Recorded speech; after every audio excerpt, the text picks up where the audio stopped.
Hello and नमस्कार दोस्तों, एक बार फिर से स्वागत है आपका सक्सेस पॉइंट के इस ऑनलाइन प्लेटफॉर्म पर। तो जैसे दोस्तों आप लोगों को पता है, हम जस्ट पढ़ रहे थे टेंस। प्रीवियस क्लास में हमने टेंस की बेसिक क्लास ली थी, जिसमें हमने देखा था कि कितने टाइप्स के टेंस होते हैं। ठीक है, वो यहाँ पर हमने प्रीवियस क्लास में डिस्कस कर लिए।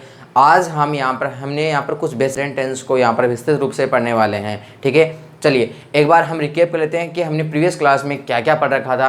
तो गाइज, हमने प्रीवियस क्लास में सबसे पहले पढ़ रखा था कि प्रेजेंट सिंपल की आईडीज़, यानी प्रेजेंट सिंपल में यूज़ होने वाली एडवर्ब्स। जैसे उसमें हमने पढ़ा था always, daily, usually, seldom, sometimes, often, usually, ठीक है, hardly, scarcely, rarely, barely, never, seldom, ठीक है ना, once a time, twice a time, in the morning, in the evening. ये सारी एडवर्ब से यूज़ की जाती है प्रेजेंट सिंपल में। ठीक है, सबसे पहले मैंने आइडेंटिफिकेशन यही बताया था कि यदि ये वाली एडवर्ब से आपको सेंटेंस में देखने को मिले, इसका मतलब कौन सा टेंस होगा, प्रेजेंट सिंपल टेंस होगा।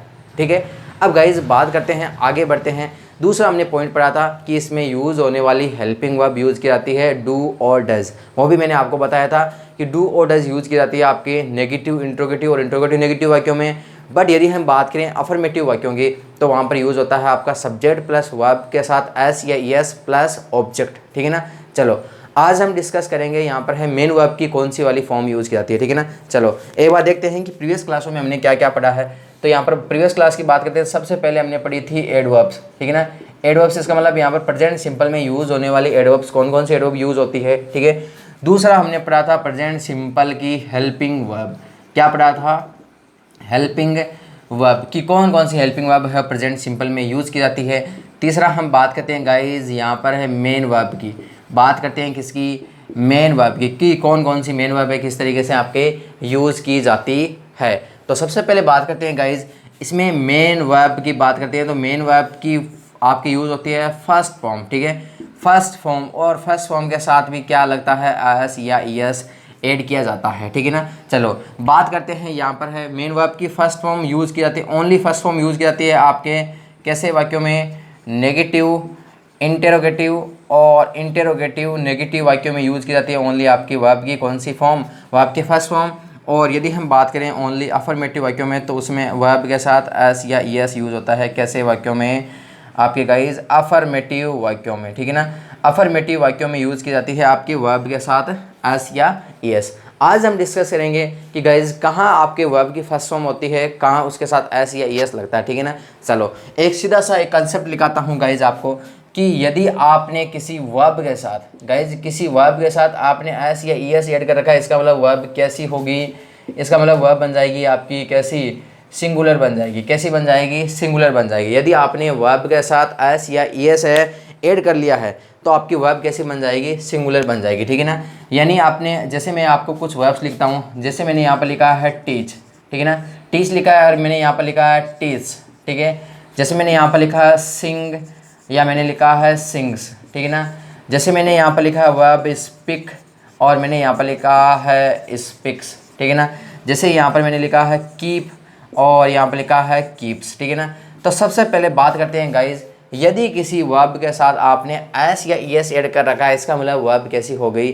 सिंगुलर हो गई। ठीक है ना, आप यहाँ पर कई स्टूडेंट गाइज यहाँ पर कन्फ्यूजन रहते हैं कि यहाँ पर है कब एस या एस लगाने से कब प्लूरल बन जाता है, और कब एस या एस लगाने से कब सिंगुलर बनता है। ठीक है ना, तो आपको एक सीधा सीधा कंसेप्ट बता देता हूँ आपको। यदि आपने वर्ब के साथ एस या एस लगाया, तो इसका मतलब वर्ब कैसी बनेगी? कैसी बनेगी गाइज? सिंगुलर बनेगी। कैसी बनेगी? सिंगुलर। लेकिन गाइज यदि आपने नाउन के साथ एस या एस ऐड किया, इसका मतलब नाउन हमेशा ही कैसा बनेगा? प्लूरल बनेगा। कैसा बनेगा? प्लूरल बनेगा। इस बात को आप यहाँ पर है स्टार बना करके लिख लेना। वर्ब के साथ ऐसे लगाना, इसका मतलब वर्ब कैसी बन जाएगी? सिंगुलर बन जाएगी। यदि आपने यहाँ पर नाउन के साथ ऐसे लगाना, तब नाउन क्या से बन जाएगी? यहाँ पर है प्लूरल बन जाएगी। ठीक हो, अब यहाँ पर है गाइज, इनमें वर्ब में और आपके नाउन में आइडेंटिफिकेशन कैसे करें। ठीक है ना, तो मैंने आपको यहाँ पर नाउन वाला चैप्टर है प्रीवियस आपको पढ़ा रखा है। यदि आपने नहीं देखा है तो नाउन वाला चैप्टर आप देख सकते हैं। ठीक है, लेकिन फिर भी आपको बता देता हूँ, वर्ब किसी एक्शन को डिनोट करता है, यानी वर्ब किसी एक्शन को डिनोट करता है, किसी काम के होने को, जैसे पढ़ना, लिखना, हंसना। ठीक है ना, ये सारी क्या है? एक्शंस है, क्रियाएं हैं। ठीक है, और नाउन होती है, वैसे आपको पता है, noun define about people, place and thing, यानी किसी पीपुल का, किसी प्लेस का, किसी थिंग का, ठीक है ना, किसी स्टेट के बारे में जानकारी होती है, वो क्या कहलाता है? आपका नाउन कहलाती है। ठीक है ना, जैसे इमोशंस होते हैं, ये सारे क्या होते हैं, नाउन होती है। यानी आप साधारणतः यूज़ करते हो किसी वस्तु व्यक्ति का नाम होता है वो तो क्या होती है, नाउन होती है। और आपके किसी एक्शन का होना, किसी कार्य का होना क्या कहलाता है, क्रिया कहलाती है। ठीक है ना। तो आपने यहाँ पर अच्छी तरीके से पढ़ लिया। क्रिया के साथ ऐसे लगाने तो क्रिया कैसी बनेगी, सिंगुलर बन जाएगी। ठीक है ना। जैसे यहाँ पर हमने लिखा टीच, टीच यानी सभी को पता है क्या होता है, पढ़ाना। क्या होता है, पढ़ाना। गाइज एक आपका वर्ड आता है रीड। ठीक है ना। रीड यानी होता है पढ़ना। यदि आप खुद पढ़ रहे हो तो वहाँ पर यूज होता है रीड, लेकिन यहाँ पर है टीच यानी होता है पढ़ाना। और टीच वर्ड से आपका बनता है टीचर यानी पढ़ाने वाला। ठीक है। चलो तो यहाँ पर है टीच। टीच आपकी क्या है, यहाँ पर है वर्ब है। गाइज क्या है, यहाँ पर वर्ब है। और अभी जैसे हमने पढ़ा था वर्ब के साथ ऐसे लगाने से वर्ब कैसी बनती है, सिंगुलर बनती है। इसका मतलब ये इधर वाली सारी वर्ब्स कैसी है, ये वाली वर्ब से आपकी कैसी है, सिंगुलर है। और ये वाली सारी वर्ब कैसी है, प्लूरल है। कैसी है, प्लूरल है। देखते हैं यहाँ पर हमने लिखा था कीप यानी होता है रखना, तो वर्ब के साथ ऐसे लगाने से वर्ब कैसे बनती है, सिंगुलर। स्पीक यानी यहाँ होता है बोलना, स्पीक्स यहाँ पर है सिंगुलर है, सिंग्स सिंगुलर है, टी सिंगुलर है। इसका मतलब गाइज यहाँ पर है वर्ब के साथ एस एस ऐड करने से वर्ब कैसी बनती है, सिंगुलर बनती है। ठीक है ना।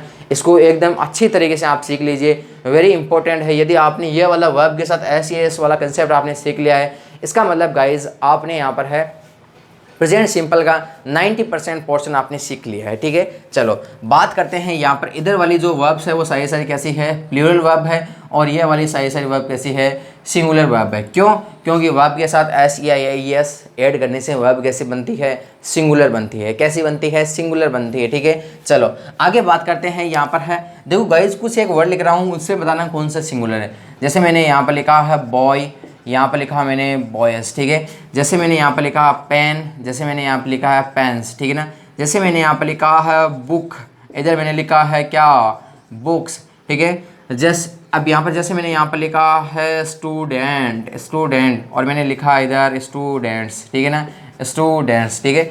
अब बात करते हैं गाइज इनमें से कौन से सिंगुलर है और कौन से वाले प्लूरल है। ठीक है ना। तो आप अच्छी तरीके से बताइए इनमें से कौन से वाले सिंगुलर है। ठीक है। सबसे पहले आपको आइडेंटिफाई करना है कि ये वाले नाउन्स है या आपके वर्ब है। ठीक है। चलो तो देखो सबसे पहले बॉय, पेन, बुक और स्टूडेंट तीनों ही आपके एक्शन को आपके डिनोट नहीं करें। इसका मतलब ये सारे क्या है, दीज ऑल आर नाउन्स। इसका मतलब गाइज ये सारे के सारे कैसे हैं, सारे के सारे क्या है, नाउन है। ठीक है ना, क्या है, नाउन है। और यहाँ पर हमने रूल लिख रखा है, नाउन के साथ ऐसे एस ऐड करने से नाउन कैसे बनती है, नाउन के साथ ऐसे एस करने से नाउन कैसे बनती है, नाउन बनती है गाइज प्लूरल। क्या बनती है, प्लूरल।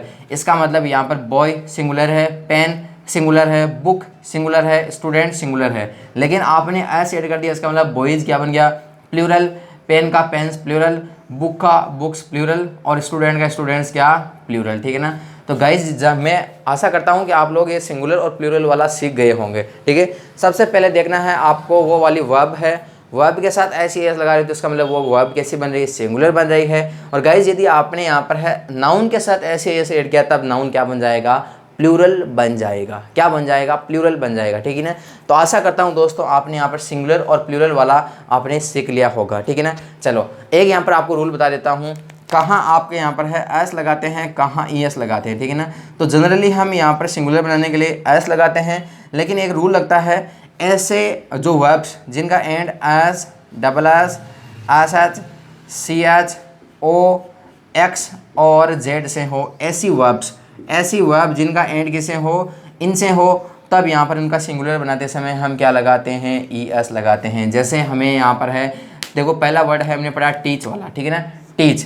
देखो T E S C H, teach का एंड किससे हो रहा है, सी एच से। ये वाला वर्ड आ गाइस ई एच। तो टीच का यहाँ पर टीच किसको, एक्शन को दर्शा रहा है, टीच यानी पढ़ाने को, एक्शन को दर्शा रहा है। तो एक्शन के साथ एस ई एस लगाने से एक्शन क्या बनता है, सिंगुलर बनता है। ठीक है ना। तो यहाँ पर इसका हमने बना दिया क्या, टीचर्स। ठीक है ना। जैसे एक वर्ड वो लिखता हूँ, जैसे हमने लिखा है वॉच। ठीक है ना। वॉच यानी क्या होता है, देखना। क्या होता है, देखना। ठीक है। एंड किसी हमारा सी एस है तो इसका मतलब इसका सिंगुलर क्या बन जाएगा गाइज, वॉचेज। क्या बन जाएगा, वॉचेज। ठीक है। तो आई होप आप यहाँ तक गाइज समझ गए होंगे। ठीक है। सबसे पहले आज हमने यहाँ पर इस क्लास में पढ़ा है कि यहाँ पर है सबसे पहले प्रीवियस क्लास में हमने एडवर्ब के बारे में पढ़ा था। सेकंड यहाँ पर है हेल्पिंग वर्ब, यहाँ पर डू और डज यूज़ की जाती है जनरली, लेकिन आपके अफर्मेटिव वाक्यों में हेल्पिंग वर्ब का यूज़ नहीं किया जाता है। ठीक है ना। चलो आगे बात करते हैं, यहाँ पर है मेन वर्ब का। मेन वर्ब की हमेशा ही कौन सी फॉर्म यूज़ की जाती है? फर्स्ट फॉर्म यूज़ की जाती है, यानी वर्ब की बेस्ट फॉर्म। जैसे आपने अच्छी तरीके से पढ़ा होगा, वर्ब की फॉर्म्स पढ़ी थी, ठीक है ना। तो यहाँ पर वर्ब की फॉर्म यूज़ करनी है फर्स्ट फॉर्म, ठीक है ना। और फर्स्ट फॉर्म में यहाँ पर अफर्मेटिव वाक्यों में एस या ई एस ऐड करना है, ठीक है। चलो मैंने बता दिया। यहाँ पर है वर्ब है कब सिंगुलर बनती है और कब नाउन है प्लूरल बनती है, अच्छी तरीके से आई होप समझ गए होंगे। एक यहाँ पर इसी बात को आप ध्यान में रख लेना, verb plus S S is equal to singular और noun plus S S is equal to plural, ठीक है ना। यदि आपने इतना समझ लिया तो प्रेजेंट सिंपल का आधा यहाँ पर आपने पोर्शन 90 पोर्शन है आपने सीख लिया है, ठीक है। चलो आगे स्टार्ट हैं। आपके कई बार क्वेश्चन आते हैं जिनमें गाइज आपके क्वेश्चन में आपको एडवर्ब्स है वो यहाँ पर गिवन नहीं होती है, ठीक है ना। एडवर्ब्स गिवन नहीं होती है, लेकिन यहाँ पर 99% है, बता रहा हूँ गाइज आपको एडवर्ब गिवन होती है। कौन कौन सी जो हमने पढ़ी थी? Always, daily, usually, seldom, often, ये वाली एडवर्ब्स गिवन होती है, दी हुई होती है। लेकिन मान लो कभी कभार एडवर्ब हो गिवन ना हो, एडवर्ब दी ना हो, तो यहाँ पर है इन रूल्स को भी यहाँ पर प्रेजेंट सिंपल फॉलो करता है, ठीक है ना। सबसे पहला रूल हो गया गाइज कौन सा वाला आपका? Habitual action. हैबिचुअल एक्शन, ठीक है ना। हैबिचुअल एक्शन यानी यहाँ पर कोई भी आदतन कार्य है वो यहाँ पर है यूज़ होगा प्रेजेंट सिंपल में। दूसरा हम बात करते हैं regular activity. Regular activity, regular activity यानी कोई भी एक्टिविटी जो आप है रेगुलर कर रहे हो वो भी आपके यूज़ होगी किसमें? प्रेजेंट सिंपल में। Habitual action, regular activity. उसके बाद में हम बात करते हैं परमानेंट एक्शन। परमानेंट एक्शन ये सारे के सारे किस में आते हैं? प्रेजेंट सिंपल में यूज़ किए जाते हैं। गाइज इनके एग्जांपल्स आपको एक साथ करवा दिए जाएंगे, ठीक है ना। तो सबसे पहले यहाँ पर बात करते हैं। सबसे पहले हमने रूल पढ़ा था कि यहाँ पर एडवर्ब गिवन हो, कौन कौन सी जो हमने प्रीवियस क्लास में पढ़ी थी। उसके बाद में यहाँ पर है हेल्पिंग वर्ब के बारे में पढ़ा था, उसके बाद मेन वर्ब के बारे में पढ़ा था। उसके बाद में गाइज यहाँ पर आज हम पढ़ने वाले हैं कि यहाँ पर है जो यदि एडवर्ब गिवन ना हो तो ये वाले आपको यहाँ पर इनको शो कर सकता है सेंटेंस, इनका आपके यहाँ पर मूड है शो कर सकता है। कौन कौन से? सबसे पहले पढ़ा ना habitual action, regular activity, permanent action. इनको ये सारे यूज़ होते हैं किसमें? प्रेजेंट सिंपल में यूज़ किए जाएंगे, ठीक है ना। यदि एडवर्ब गिवन हो या ना हो, लेकिन ये सारी आपके यूज़ होगी प्रेजेंट सिंपल में, ठीक है। चलो दूसरे हम आगे बात करते हैं, वो है आपका गाइज यूनिवर्सल ट्रूथ। क्या होता है यूनिवर्सल ट्रूथ? यानी जिसको क्या बोलेंगे? यूनिवर्सल ट्रूथ क्या होता है? सार्वभौमिक सत्य, ठीक है ना। सार्वभौमिक सत्य, सार्वभौमिक सत्य। गाइज इनके एग्जाम्पल में बता रहा हूँ आपको, एक तरीके से एक साथ लिखा दिए जाएंगे। देखो यूनिवर्सल ट्रूथ क्या होता है गाइज? यूनिवर्सल ट्रूथ होता है ऐसे यहाँ पर सच, ऐसे ट्रूथ, ऐसी जो यहाँ पर क्या वो हमेशा होता है। जैसे आपने सन सुन रखा होगा कि जैसे यहाँ पर है सन है, सूर्य है, वो यहाँ पर ईस्ट दिशा में राइज होता है। The sun rises in the east, ठीक है। The sun west in the sun sits in the west, ठीक है। जैसे the earth revolves round the sun, ये सारे क्या है गाइज? यूनिवर्सल ट्रूथ है। ऐसा नहीं है कि यहाँ पर है आपके यहाँ पर सूर्य है वो यहाँ पर पूर्व दिशा में हो रहा है, किसी के पश्चिम में हो रहा है, ऐसा नहीं है, ठीक है ना। ऐसा नहीं है, हमेशा ही सभी के लिए सेम कंडीशन से फॉलो होती है। इसका मतलब वो सारे किस में इन्वॉल्व होते हैं? यहाँ पर यूनिवर्सल ट्रूथ में होते हैं, ठीक है। उसके बाद में गाइज बात करते हैं आपके थर्ड है साइंटिफिक फैक्ट। साइंटिफिक फैक्ट, जो साइंटिफिक फैक्ट है वो भी यूज़ किए जाते हैं किसमें? प्रेजेंट सिंपल में। जैसे आपने जैसे वैज्ञानिक तथ्य होते हैं, जैसे आपने पढ़ रखा होगा water boils at 100 degree centigrade, water freezes at 0 degree centigrade, जैसे wood floats on the water. ये सारे क्या है? साइंटिफिक फैक्ट है, वैज्ञानिकों के द्वारा कहे गए तथ्य है, फैक्ट है, ठीक है ना। सारे के सारे किस में यूज़ होंगे? प्रेजेंट सिंपल में यूज़ किए जाएंगे गाइज, ठीक है। आपके प्रोवर्ब्स, ठीक है ना। आगे आपके आती है प्रोवर्ब्स, PROVERBS, प्रोवर्ब्स, या हम यूज़ कर सकते हैं ईडियम्स। क्या यूज़ करते हैं? ईडियम्स, ठीक है ना। यहाँ पर प्रोवर्ब्स का अर्थ क्या होता है? कहावतें, कहावतें, ठीक है ना, जो महापुरुषों के द्वारा कहा गई है, ठीक है। जैसे आपने सुना होगा महात्मा गांधी जी ने कहा था कि यहाँ पर है जो ईमानदारी है वो सबसे बड़ी नीति है, ठीक है ना। तो ये क्या होगी? आपकी कहावत हो गई, ठीक है। Honesty is the best policy, ठीक है। और उसके बाद में बात करते हैं ईडियम्स। ईडियम्स का अर्थ क्या होता है? मुहावरे। क्या होता है? मुहावरे। सारे के सारे यूज़ किए किस में किए जाएंगे? आपके प्रेजेंट सिंपल में यूज़ किए जाएंगे। जैसे हम गाइज बात करें मुहावरों की, तो जैसे आपने यहाँ यूज़ किया, आपने कई बार सुना होगा कि एक हाथ से ताली नहीं बजती, एक हाथ से ताली नहीं बजती। गाइज ये आपने यहाँ पर सेंटेंस को पढ़ रखा होगा कि ऐसे प्रेजेंट सिंपल में वो वाक्य आते हैं जिनके एंड में ता, ती, ते आए, ठीक है ना, वैसी बात नहीं है, ठीक है। लेकिन यहाँ पर है एक हाथ से ताली नहीं बजती, इसका मतलब सिंपल में आने का कारण क्या हो गया, ठीक है। जैसे आपने पढ़ा होगा कि एक हाथ से ताली नहीं बजी थी, ऐसा नहीं बन सकता। एक हाथ से ताली नहीं बजेगी, ऐसा भी नहीं बन सकता, ठीक है ना। क्यों? क्योंकि ये अब सारे क्या है, इडियम्स है, कहावतें हैं, मुहावरे हैं, तो इसका मतलब ये क्या हो गए, प्रेजेंट सिंपल में यूज़ होंगे, ठीक है ना। तो इसका यहाँ पर इसको इंग्लिश में क्या बोलते हैं, इसको बोलते हैं it's takes to make a quarrel. तो इसका अर्थ क्या होता है, it takes to make a quarrel का आता है गाइज एक हाथ से ताली नहीं बजती है। एक यहाँ पर फ्रेजल वर्ब और यूज़ की होगी, जैसे अद जल गगरी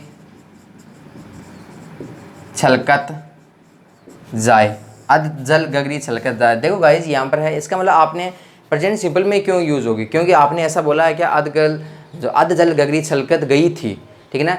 अद जल गगरी छलकत जाएगी नहीं, अद जल गगरी छलकत जाए, यानी प्रेजेंट सिंपल में यूज़ होगा। इसको बोलते हैं, देखो an empty vessels makes too much noise, an empty vessels makes too much noise. इसको बोलते हैं अद जल गगरी छलकत जाए, ठीक है ना। तो ये सारी क्या होगी, कहावतें होगी। और इसका मतलब यहाँ पर आगे हाज हमारा है 5 नंबर पॉइंट, तो वो होता है आपका नियरेस्ट फ्यूचर प्लान्स। वो भी आपके किस में यूज़ किए जाते हैं, प्रेजेंट सिंपल में यूज़ किए जाते हैं, यानी यहाँ पर नियरेस्ट फ्यूचर प्लान्स। और उसके बाद में हाँ गाइज हम बात करें आगे 6 नंबर पॉइंट की, यहाँ लिख देता हूँ। 6 नंबर पॉइंट है वो है आपका न्यूज़पेपर हेडलाइंस। यह भी सारी की सारी किस में यूज़ की जाती है, प्रेजेंट सिंपल में, ठीक है ना। तो यहाँ पर गाइज आपके एडवर्ब्स के अलावा ये वाले आपके 6 पॉइंट्स थे जो आपके एडवर्ब के अलावा यूज़ किए जाने वाले एग्जाम में, ये वाले कंसेप्ट, ठीक है ना। चलो सबसे पहले एक बार रिपीट कर लेते हैं गाइज। एडवर्ब के अलावा मैंने आपको बताया था यदि आपके सेंटेंस में एडवर्ब है वो गिवन नहीं हो, कौन कौन सी एडवर्ब जो हमने पढ़ी थी, ऑलवेज, डेली, यूजुअली। एक बार दोबारा लिख देता हूँ, ऑलवेज, उसके बाद में हमने लिखी थी डेली, यूजुअली, ठीक है ना, यूजुअली, ऑफन, सेल्डम, और यहाँ पर है ओकेजनली। ये सारे एडवर्ब्स है वो यहाँ पर, इनके अलावा यहाँ पर सेंटेंस में इस तरीके से ये वाले मूड को सेंटेंस शो कर सकता है। कौन कौन से, हैबिचुअल एक्शन, रेगुलर एक्टिविटी या परमानेंट एक्शन, जो यहाँ पर है आदतन के रूप में काम करते हो या जो परमानेंट आपका रूटीन हो, ठीक है। एक तो वो, दूसरा है यूनिवर्सल ट्रुथ, कि आपके यूनिवर्सल में हर जगह सेम हो, ठीक है ना, जो यहाँ पर सभी के लिए सेम रूल फॉलो होता हो, वो यूनिवर्सल ट्रुथ होता है। उसके बाद में यहाँ पर साइंटिफिक फैक्ट, यानी ऐसे कुछ फैक्ट्स जो साइंटिस्ट के द्वारा दिए गए हैं वो यहाँ पर किस में यूज़ होंगे, सिंपल में। उसके बाद में हमने बात की प्रोवर्ब्स और इडियम्स, यानी प्रोवर्ब्स मतलब कहावतें, जैसे आपने सुना होगा कि कई बार जैसे यूज़ किए जाते हैं, एक हाथ से ताली नहीं बजती, तो इसको बोलते हैं it takes to make a noise. उसके बाद में यहाँ पर अद जल गगरी छलकत जाए, इसको यहाँ पर इंग्लिश में बोलेंगे एन एम्प्टी वेसल्स। देखो यहाँ पर हमने लिखा empty vessels make, an empty vessels makes, sorry यहाँ पर है एन एम्प्टी वेसल्स मेक्स, यहाँ पर प्रेजेंट सिंपल आ गया ना, मेक्स टू मच नॉइज़, कि यहाँ पर एम्प्टी वेसल्स है वो टू मच नॉइज़ करती है, इसका मतलब अद्दल गगरी छलकत जाए के लिए यूज़ की जाती है, ठीक है ना। और उसके बाद में हमें आगे पढ़ा है nearest future plans. Nearest future plans क्या होते हैं गाइज, एकदम यहाँ पर अच्छी तरीके से हम डिटेल में पढ़ने वाले हैं, ठीक है। और यहाँ पर उसके बाद में ये वाला पॉइंट है न्यूज़पेपर हेडलाइंस, वो भी आपके प्रेजेंट सिंपल में यूज़ की जाती है। तो गाइज कल हम डिस्कस करेंगे इनके एग्जाम्पल्स पर, किस तरीके से आपके एग्जाम में पूछे जा सकते हैं, और यहाँ पर इनको एकदम विस्तार डिटेल में हम जानने की कोशिश करेंगे। तो गाइज आशा करता हूँ कि आपने यहाँ पर ये वाले जो इंपॉर्टेंट रूल्स है, जो यहाँ पर है इनके पॉइंट्स है, वो आपने अच्छी तरीके से लर्न कर लिए होंगे, ठीक है ना। बाकी मिलते हैं कल। Have a nice day, thank you so much guys.